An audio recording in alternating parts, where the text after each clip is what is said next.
wrap up here, I want to get your idea about, what's the role of big business? What's the role of people with means in society to help this issue here? Within the means that we have, we're in a capitalistic society. We're in a society where people, and right now there is a huge demographic between those that have means and those that don't. And there's a small bit of people who have it, and too great of a people who don't have really any means for their home financially. So what's the role of those that have means to help in this way and push this ability, this sustainability focus and proper food system and proper delivery of wholesome ingredients to our societies around this country? Yeah, I think their responsibility, it's really just on them to show which side of history they want to be on. You know what I'm saying? Yeah. They have the means to affect change on a macro level and influence on a macro level. So it's on them to just look beyond what their bottom line is and understand what the people's needs are that aren't, that don't live the way they do.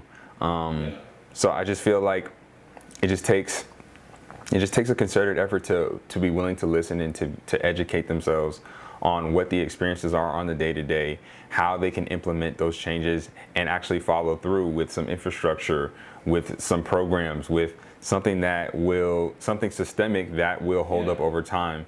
So I feel like that is their role, and that's what they have the ability to do, because they've done it in other ways too, and impose their own will in a sense on the marketplace to get whatever they wanted to get out to the people. So it just takes that same effort, but just redirected.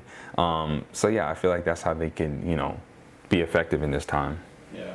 And within the means that we have, being in the society that we are, I think that there is a responsibility from those that have the ability to help, fellow citizens, help your fellow your human beings in the way in which building, and I think this is where innovation becomes so important.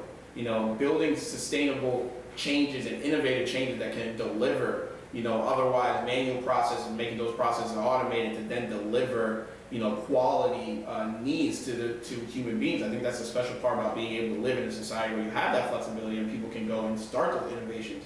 But that's really where the monetary, people that have the means and the ideas and the thought processes come into such a big way to affect that positive change and increase our sustainability and increase the way in which we're able to, one, learn about sustainability, but also the way we're also able to obtain, in this conversation, speaking specifically to proper foods and resources, to be able to build a more equitable future, man, to be able to build a generation of kids that can really live up to their potentials and really have those insights and be able to accomplish all the desired goals if willing, So I think that there's a big responsibility from those always that have means to give back and understand that, you're playing such an important role in society when you're able to place those dollars that are really tools into building systems that are really going to benefit the generations of tomorrow. That's really the legacy build. That's really where you leave that legacy and leave that intangible difference on Most definitely. Yeah. Most definitely.